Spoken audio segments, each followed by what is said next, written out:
Hey everyone, welcome back to Never Enough Novels.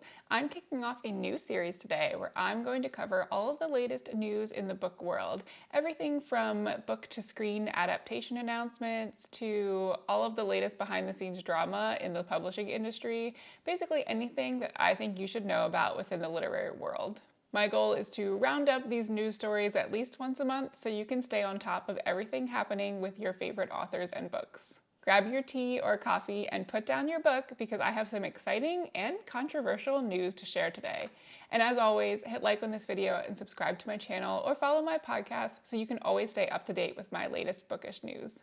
Starting off with some book-to-screen adaptation news, one of my favorite books of 2025, Shield of Sparrows by Devney Perry, is going to become a movie. Devney just announced on her Instagram that Amazon MGM Studios picked up the rights to this book. And interestingly, the script is going to be written by Derek Kolstad, who's actually known for the John Wick movies. So I'm curious to see how that overlap between those obvious action and adventure movies mixes with the romantasy in this one.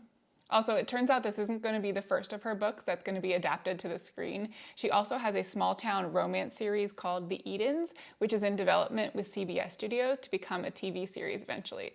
I haven't read any of those books yet, but because I loved this one so much, I'm excited to go through her backlist. So it's even better that those books are also going to become a TV series as well.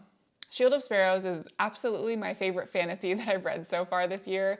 I literally read it in 27 hours because once I started, I could not put it down. It's got a lot of unique aspects compared to other romantasy fantasy books that I've read. For example, the main character, Odessa, is a princess who gets married to a neighboring prince, but she was never meant to be in this role. So her sister had been trained her entire life to become the princess of this neighboring kingdom.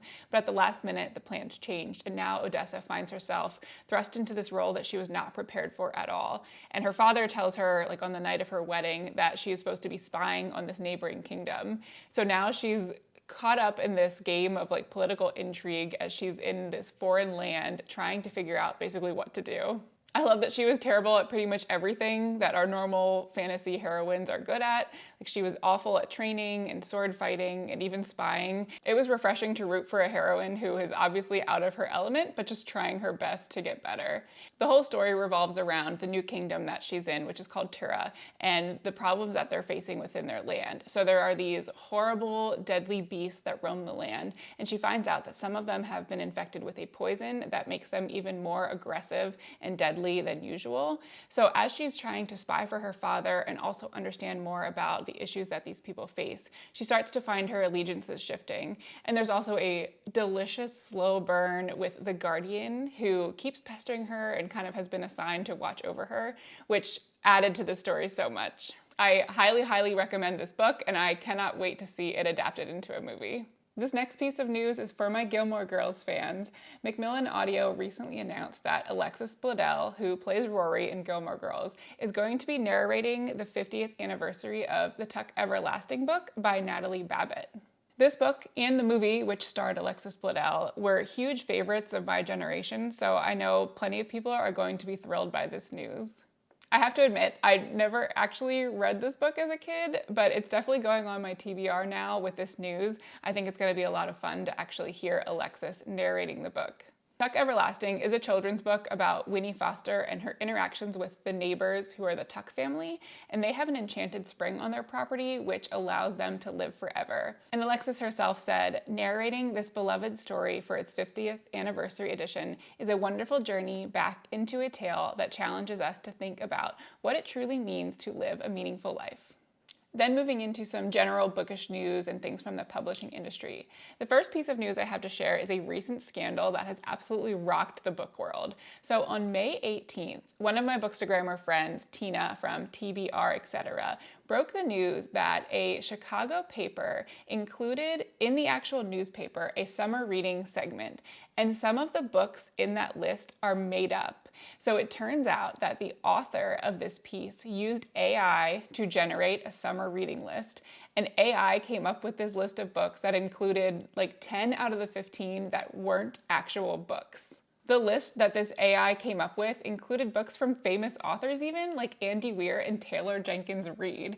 And somehow no one noticed that all of these books were made up, and it got published in the Chicago Tribune and also the Philadelphia Inquirer.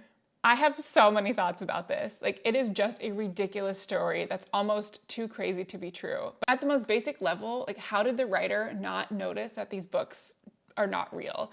I mean, if you have any knowledge of the book world, you would know that Taylor Jenkins' new book is called Atmosphere, and it's about space. Like, at its most basic level, some of these authors are so well known that anyone who has any pulse on the book industry knows what their upcoming books are, or that they are not actual titles from these authors. Secondly, it's frankly a little disgusting that this is what journalism has come to these days.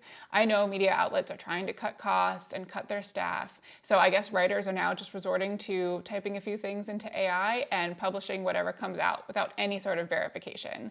The actual writer came out and made a statement about he's so embarrassed that this happened, and yes, he uses AI to get information sometimes, but normally he fact checks it thoroughly, and somehow this one just slipped through the cracks.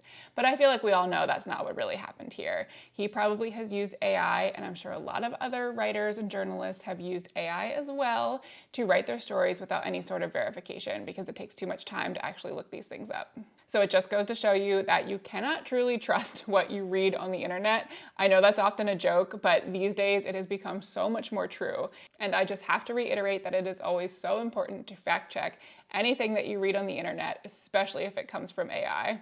And as a small content creator myself who has seen my blog get absolutely obliterated by the changes at Google, making it so hard for people to find any smaller blogs that aren't like major publications, it is just so frustrating to see this type of writing make it into the national news. So a friendly reminder that us smaller content creators actually take the time to read these books and put together thoughtful recommendations for you.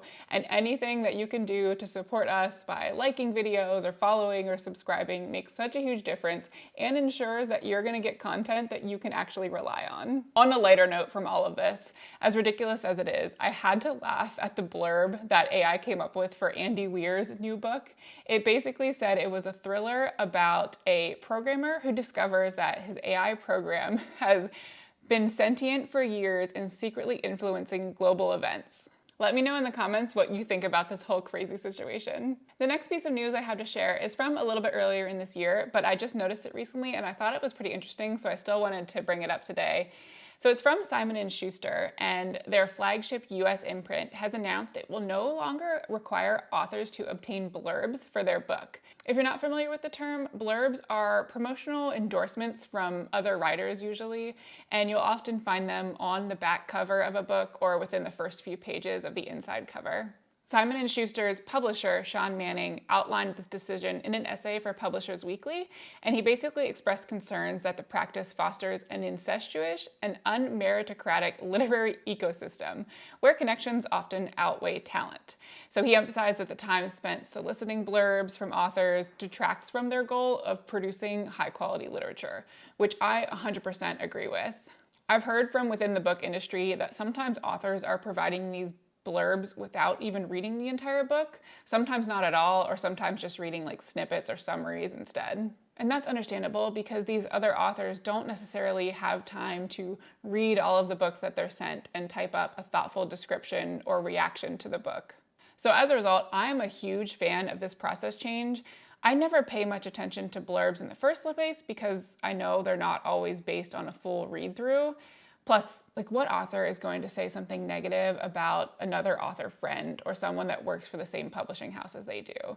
I just felt like the whole process never really gave readers information that was helpful. So I think this is a good change and hopefully will relieve pressure on authors of their own books and authors who are trying or have been asked in the past to provide blurbs for other people's books as well.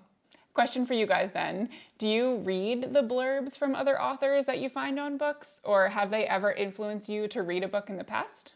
And the last thing I'm going to bring up today is another possibly controversial piece of information, depending on your thoughts on the whole situation. So a few days ago, Reese Witherspoon took to her social media to announce the title of her new book that she's co-authoring with Harlan Coben. It's called Gone Before Goodbye, and it's a thriller that we know almost nothing about except the title at this point. And in general, this announcement hasn't exactly gone over well within the book community. So Reese is obviously like a huge celebrity and has one of the most popular celebrity book clubs on the planet. And she just recently made another kind of controversial choice with her May book club selection, which was Great Big Beautiful Life by Emily Henry. In the past, it seemed like Reese would use her book club to bring awareness to authors who actually needed the boost, those who have written incredible stories that might have flown a little bit more under the radar. But with the help of her book club, they get the boost that they deserve. So instead for May, she chose one of the most famous authors of our generation, like Emily Henry's Beach Reads, make the bestseller list every single year, and she has movie rights for every single one of her books. I love Emily Henry as an author, but she just didn't need the boost that comes with being a celebrity book club pick. So it really felt like a money grab for Reese because she knew that this book was going to be popular and that it was going to sell out so fast with her little sticker on it. So on the heels of that decision, now Reese has announced, obviously, the title of her new book that she's writing.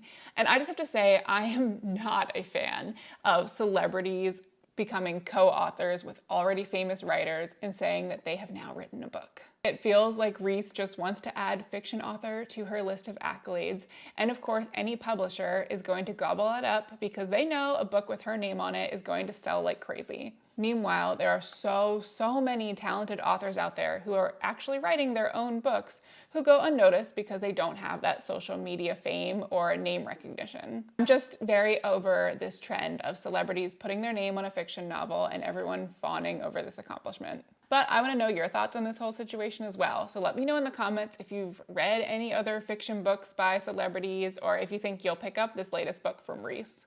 So that wraps up my first roundup of news from the bookish world. Thanks for listening and stay tuned for the next one.